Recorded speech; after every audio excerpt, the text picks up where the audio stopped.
right, good afternoon, everyone. Just have a few things to pass along. We'll get to your questions. First of all, the department applauds the bipartisan passage in Congress of the fiscal year 2024 National Defense Authorization Act.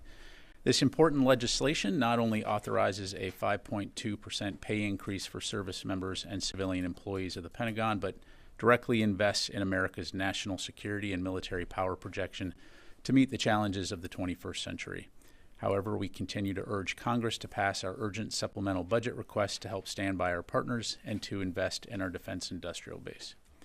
Separately, as I previewed earlier this week, Secretary Austin will travel to the Middle East region on December 16th to meet with leaders in Bahrain, Qatar, and Israel. In Bahrain, the Secretary will meet with the Crown Prince and Prime Minister to thank him and discuss the important role Bahrain continues to play in enabling regional security, especially for maritime operations.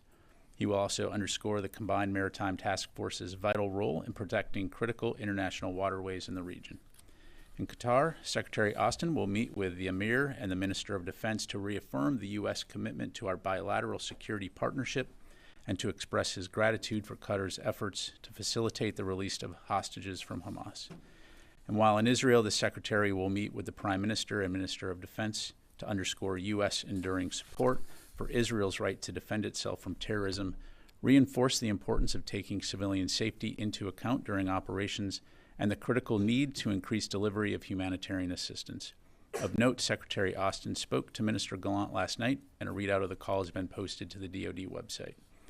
Additionally, Chairman of the Joint Chiefs of Staff, General C.Q. Brown Jr., will join Secretary Austin in Israel for meetings with senior Israeli officials. This will be General Brown's first trip to the Middle East as chairman. Shifting gears, Secretary Austin spoke with Philippines Secretary of National Defense, Minister Teodoro, yesterday to discuss the coercive and unlawful actions by the People's Republic of China in the South China Sea over the weekend. He expressed U.S. support for the Philippines in defending its sovereign rights in accordance with international law, emphasizing that the United States' commitment to the Philippines remains ironclad. A full readout is available on defense.gov. And finally, Acting Undersecretary of Defense for Policy, Sasha Baker, met with the Republic of Kosovo's Minister of Defense here at the Pentagon earlier today to reaffirm the strength of the U.S.-Kosovo defense relationship. Ms. Baker expressed her appreciation for Kosovo's contributions to regional stability in the Western Balkans and for their enduring support for Ukraine. Full readout of the engagement will be made available on the DoD website. And with that, I'll be happy to take your questions. We'll start with Associated Press. Tara. Thanks, General Ryder. With both Chairman Brown and the Secretary going to Israel next week, just on the heels of the President calling Israel's bombing indiscriminate, does the Secretary agree with that assessment of this bombing, and what more can they say to their counterparts to get Israel to take better caution with civilian lives there in Gaza? Yeah, thanks, Tara. So as far as the President's comments, I know that the White House addressed this in a press briefing, so I'd refer you to that. I'm not going to speak for the President. And look, Secretary Austin has been in regular communication with his counterpart and continues to do so to not only, again, reaffirm our support for Israel and their right to defend themselves, but also to underscore the importance of protecting civilians as they conduct their operations. And so we will continue to have those conversations. And we will continue to expect that Israel conducts its operations in accordance with the law of armed conflict. Just as a follow-up on that, CNN has reported that a number of the munitions that have been provided to Israel have been dumb bombs that have been used instead of precision-guided munitions. How does that square with the U.S. position to take greater care with civilian lives? Again, I can't confirm the information in those reports. Obviously, when it comes to IDF operations, I'd refer you to them to talk about that. But you know the American way of war. You know the way that we fight and the emphasis that we place on precision. And again, underscoring since this campaign has begun the importance of protecting civilians. Secretary Austin talked about this during his Reagan speech, again highlighting not only the moral obligation, but also the strategic imperative in terms of ensuring that civilians can be safe, that humanitarian assistance can get in, and that Israel can defend itself from future attack by Hamas. Let me go to Jennifer. General Ryder, I'm a little confused why you can't confirm this is an ODNI intelligence report on half the munitions being dumb bombs being used by the Israelis. if you can't confirm it, is it not true, or you just won't speak about intelligence? Jennifer, I'm going to have to refer you to the intelligence community. I don't have information on Israeli operations nor the rate by which they're using munitions and particular types of munitions. Again, as it relates to this particular report, I just can't confirm whether it's accurate or not. And in terms of the Houthi threat to shipping, there's been another attack on a ship in the Red Sea. Two former CENTCOM commanders say that there are things that the U.S. military could do to take out some of the missile launchers that are coastal in Yemen. Why is that not being done at this point? Well, as I've mentioned before, we are actively addressing this issue. And right now, the primary mechanism by which we're doing that is working with international allies and partners to further bolster the maritime task force that will address this problem. I'm not going to speculate or forecast other actions that we might take as it relates to potential strikes against Houthi targets, other than to say, again, first of all, we're going to take whatever necessary actions are required to protect our forces. And number two, we're going to continue to take this issue very seriously because, as I highlighted earlier in the week, it's not just a U.S. problem. This is an international problem, and it requires an international solution. All of this is underscored by the fact that we recognize the tensions in the region right now, and we want to continue to stay very focused on ensuring that this does not broaden into a wider regional conflict. But how many partners are there in this maritime task force who are dealing with the Houthi missiles in particular? Yep, thanks. I don't have anything to announce right now, but again, in the very near future, we'll have a lot more information to provide. Let me go ahead and go to Laura, and we'll come back over here. Yeah.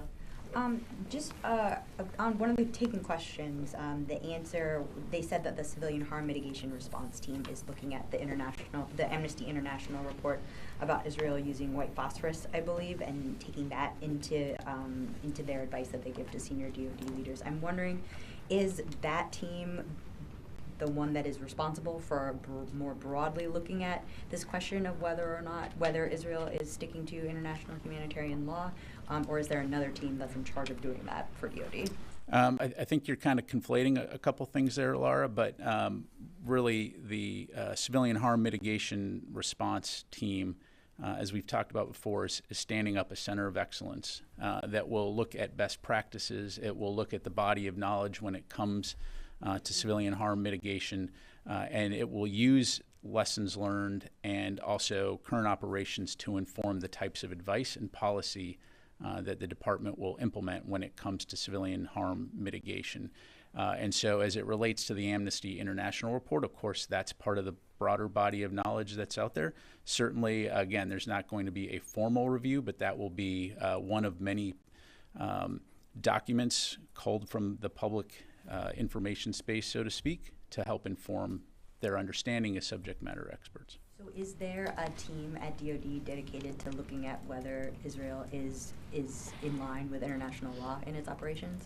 Again, look, I'm not going to speak for Israel, and obviously they can talk to their own operations. We're going to continue to work closely with them to underscore the importance of civilian harm mitigation, and beyond that, I don't have anything else to provide. No comment.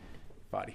Yeah, thank you, General. I just want you to speak to the department and the Pentagon, not to Israel or anyone else. I guess all of our questions are addressed to the Pentagon, not to Israel. So again, does the Secretary agree with the assessment by the Commander-in-Chief, the President of the United States, that Israel has been using indiscriminate bombing against the population in Gaza?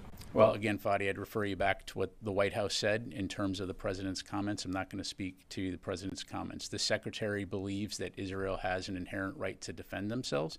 You've heard him say that our support for them is non-negotiable. They will continue to be one of our closest, strongest partners, and we will continue to help them defend themselves from future terrorist attacks. Well, if you're going to let me finish answering. Okay. And the other thing, again, which he's underscored on multiple occasions, is the importance of taking civilian safety into account into operations. At the end of the day, it's an Israeli operation to defend the Israeli homeland. So they are in the best position to talk about operational updates and details associated with those operations.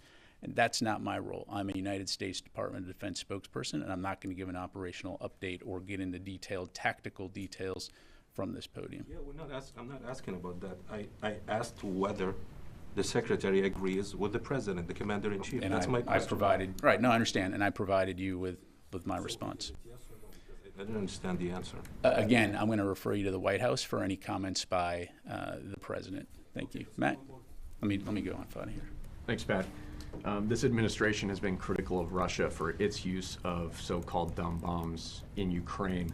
So is the use of these unguided munitions intrinsically reckless in your view, or is it the manner in which Russia has been using them? And without getting into exactly how Israel is employing them right now, are there ways to use these types of munitions in a precise or otherwise justifiable way? Yeah, so first of all, I would say that the situation in Ukraine and Israel are obviously two different fights. One in which Russia invaded its sovereign, democratically elected neighbor and has employed munitions in ways that are targeting apartment buildings, schools, critical infrastructure, civilian infrastructure, in a way that has been indiscriminate. In Israel, you have a country that is fighting to defend itself against an adversary that has publicly said on multiple occasions that they want to see October 7 repeated over and over again, and that Israel should be eliminated as a country. Oh, by the way, they're conducting those operations in a very dense urban environment with an adversary that has intertwined itself within the civilian population, using them as human shields. When it comes to munitions, obviously, every modern military has a variety of tools and munitions at its disposal. And the way that it uses those, there are different ways to use those in a way that can help enhance precision, right? So again, I'm not going to get into Israeli operations and talk about their tactics, techniques, and procedures, other than, again, we have underscored the importance of civilian safety, and they have told us that they are taking steps to mitigate civilian harm. And again, the tough challenge that they have here is with an adversary that it's on its doorstep that has threatened to eliminate it. And oh, by the way, again, going back to the October 7 attacks, how do they root out that adversary and ensure that those kinds of attacks don't happen in the future when they've essentially shielded themselves and the Palestinian people living in Gaza? Thanks, Tony. The task force, the revised Task Force 153, is there any thought of putting Marine sailor teams on board select vessels? You remember back in August, this was a big issue when Iran was attacking commercial vessels, as putting armed U.S. sailors and Marines on vessels Task Force 153 is protecting. Is that an option right now? So, Tony, that's not something that we're currently doing. I don't have anything to read out today in terms of potential future operations or specific ROEs or tactics that we're looking at, other than to say, again, we'll work closely with our international partners and allies to work together to preserve stability and security in those vital waterways. And Ukraine spending, you've got about $4.6 billion in authority for PDA packages. Is it accurate to say that the Pentagon basically could parse that $4.6 billion out in small increments until the 4.6 is exhausted, a series of $100 and $200 million PDAs? So, we've talked about the fact that we need the supplemental funding to provide additional support to Ukraine as we go into 2024. We've got about $4.6 billion left, $4.4 billion left, I think, now with the most recent PDA in presidential drawdown authority, and about $1 billion left in replenishment funds.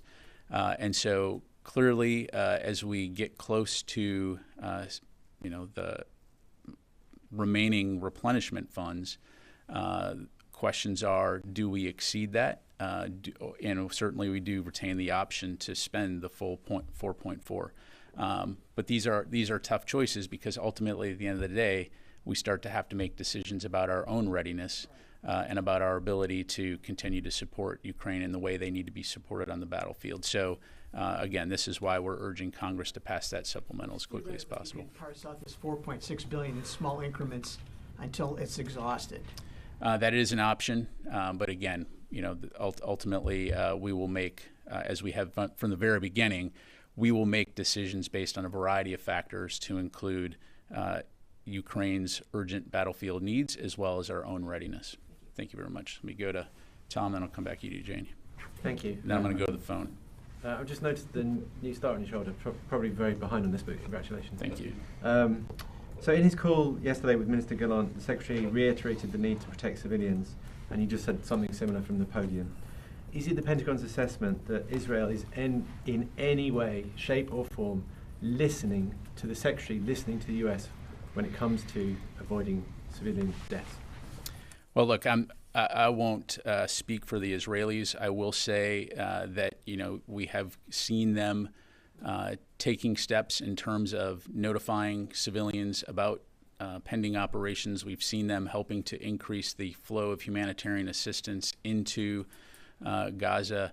And we've also, again, seen them talking about taking civilians into account of their operations. But at the end of the day, again, we understand the tragic nature of any civilian death in Gaza, which is why we will continue to highlight the importance of taking that into account in operations, and why we will also highlight the importance of continuing to ensure a steady flow of humanitarian assistance into the Gaza area. Is it the Pentagon's assessment that Israel needs to be doing more?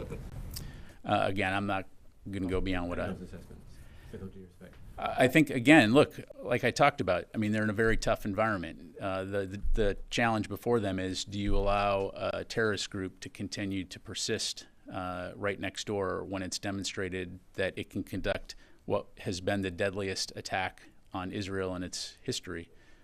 Over 1,200 people killed, over 200 hostages taken, many of whom are still being held.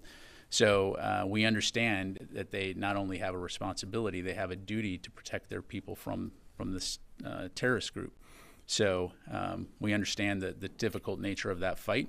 Again, we will continue to expect that they conduct their operations in accordance with the law of armed conflict. Janie? Thank you, General. The White House National Security Council officer said that the sharing of missile warning information between United States and South Korea, Japan will begin soon. Then if North Korea launches the missile, the three countries intercept it? Or? I'm sorry, I didn't understand the last part there. Yeah, if North Korea launches the missile, the U.S. and South Korea, Japan, those countries intercept North Koreans' missiles. I see. I don't want to get into hypotheticals, Janie. As you highlight, we are intending to operationalize our trilateral sharing of missile warning data. I don't have anything to add beyond what the NSC has already put out. I can tell you that we are hard at work on delivering on those agreements. We are on schedule to deliver by the end of this year, so as we have updates, we'll make sure to pass it on. Meaning is within this year or how soon? This year. This year. 2023. Thank you. Wafa? Thank you, General.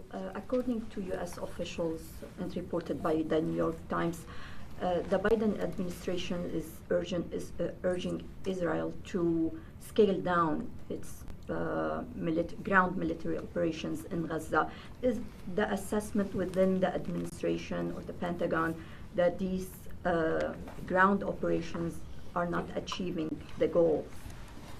Again, it's not really my place to talk about whether or not Israel is achieving its operational objectives. That's a question better addressed by Israel. As you've heard the National Security Advisor, Jake Sullivan, say, the topic of timing of operations is something that he will likely discuss with his counterparts when he visits Israel, but I'd refer you to NSC for any further discussion on that. I still believe after almost 3 months of fighting in Gaza that the goal of eliminating Hamas still achievable? Look, again, it's up to Israel to talk about how its progress on its operational goals. Clearly, Hamas represents an existential threat to the state of Israel, and so understandably, they are going to do what they need to do to prevent them from doing what they did on October 7th. And so we understand that, and again, I'd refer you to them. Is Secretary Austin going to discuss any timeline of the operations with his Israeli counterpart? Yeah, we'll have a readout to provide after those meetings, but I don't have anything to share right now. Let me go to the phone here real quick. We've got Idris from Reuters. Hey, Pat, two quick questions. Firstly, do you have an update on the number of TBI cases in Iraq and Syria? And secondly, I'm just a bit confused. So the current framework you're looking at in the Red Sea, how is that different from Task Force 153? Because don't you already have a construct in place? So what's new that you're looking at? Yeah, thanks, Idris. So no new injuries to report in terms of Iranian proxy attacks in Iraq and Syria. As far as Task Force 153, I did talk about this a little bit a week or so ago, and Task Force 153 provides the framework upon which to build this international maritime task force. So if you think about the combined maritime forces, it is a coalition of 39 nations that can come together to support various regional security and stability requirements around the region, to include safety of transiting the international waterways in the Red Sea. And so with that as a framework, and because this is a coalition of the willing, it's up to individual nations as to which parts of the Combined Maritime Task Force mission they will support. And so, again, we're working through that process right now in terms of which countries will be participating in Task Force 153, and specifically what capabilities and types of support they will provide. And again, we'll have more information on that in the near future. Thank you. Let me go to Jeff Schogel. Thank you. Can the Defense Department provide a breakdown of assets and personnel that will be involved in escorting Santa Claus on December 24th and 25th? Thank you. Yeah, thanks, Jeff. Unfortunately, that's controlled unclassified information. But I can assure you that we will ensure that Santa gets wherever he needs to go safely and securely. But all joking aside, I know that our teammates at NORAD, Northcom, will have much more information to provide on Santa's trip this holiday season. So, sure he'll be on time and in place for Christmas. So thank you. All right, let me come back to the room here. Carla? Hey, thanks, Major General Ryder. You just told Jennifer, and you've said this before, that this department and the Pentagon is very focused on not broadening the wider regional conflict. But is there concern with the Secretary that in an attempt not to broaden the conflict, that he may not be properly deterring Iranian-backed proxies from striking U.S. forces in Iraq and Syria, or striking commercial vessels in the Middle East? Yeah, so again, look, we are very focused on those issues. When we talk about deterrence in terms of preventing this from broadening into a bigger regional conflict, what we're talking about here is the conflict between Israel and Hamas, right? We don't want state or non-state actors to exploit that situation to cause a broader regional conflict where it goes beyond Gaza. And to this point, we've been able to do that.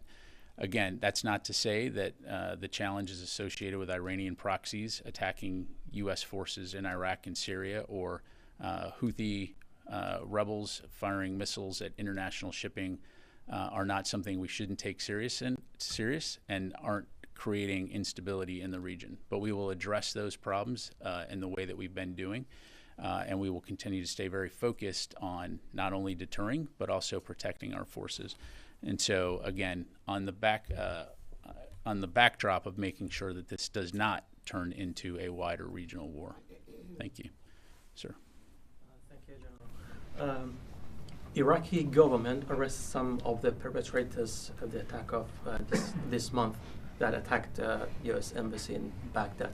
How do you see the effort, and do you have any concern that the militant group is backed by Iran that attack U.S. facilities are great components of the Iraqi government, politically and militarily very effective? Yeah, we, as I've mentioned before, we do appreciate the support of the Iraqi government and the Iraqi security forces. as it relates to preventing these kinds of attacks from occurring on Iraqi sovereign territory. We're very appreciative of that. We'll continue to coordinate closely with our Iraqi partners as it relates to the safety of U.S. forces, which again, oh, by the way, are there at the invitation of the government of Iraq. We'll continue to keep those channels of communication open. That said, again, we reserve the right to defend our forces, and if they are threatened or attacked, we will take appropriate actions to ensure that those forces remain safe. Thank you. Let me go to Missy. Yeah, Pat, just wanted to follow up on Laura's question and a couple other ones about the international humanitarian law question on Israel. I think just in terms of, is there anything more you could say to help us understand what the Defense Department's role is versus other departments within the executive branch?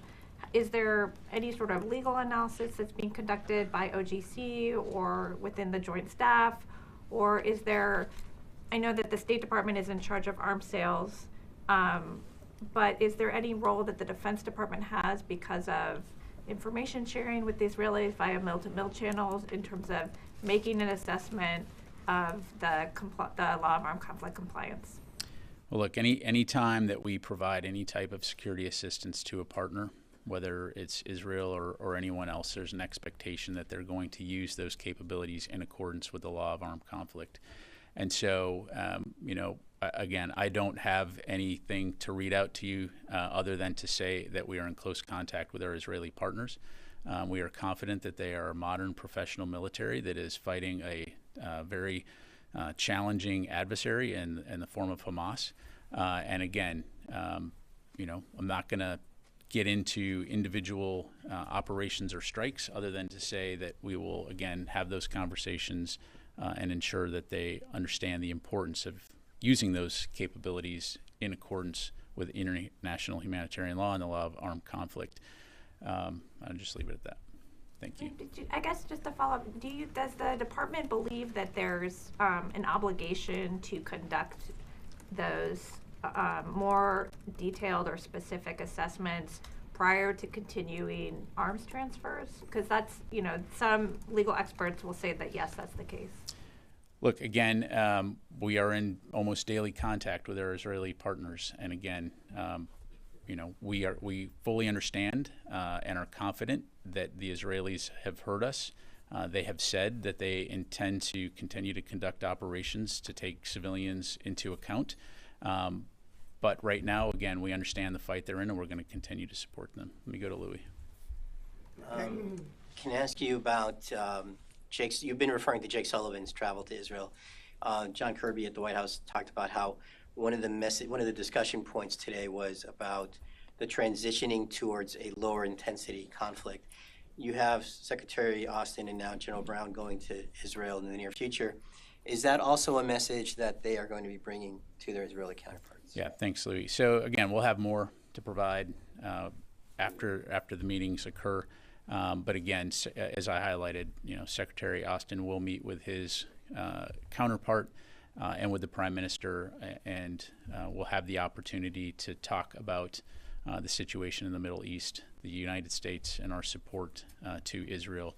And again, emphasize the importance of taking civilian safety into account. But beyond that, I'm not going to be able to go into any details. The timing of the fact that the top leadership of the Defense Department is going to be in Israel, meeting with their Israeli counterparts in the near future?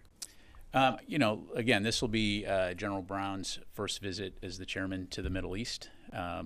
So the secretary has been very engaged with his counterpart. He was there in Israel 6 days after the attack, and again wanted the opportunity before the end of the year to be able to go and talk face to face with his counterpart.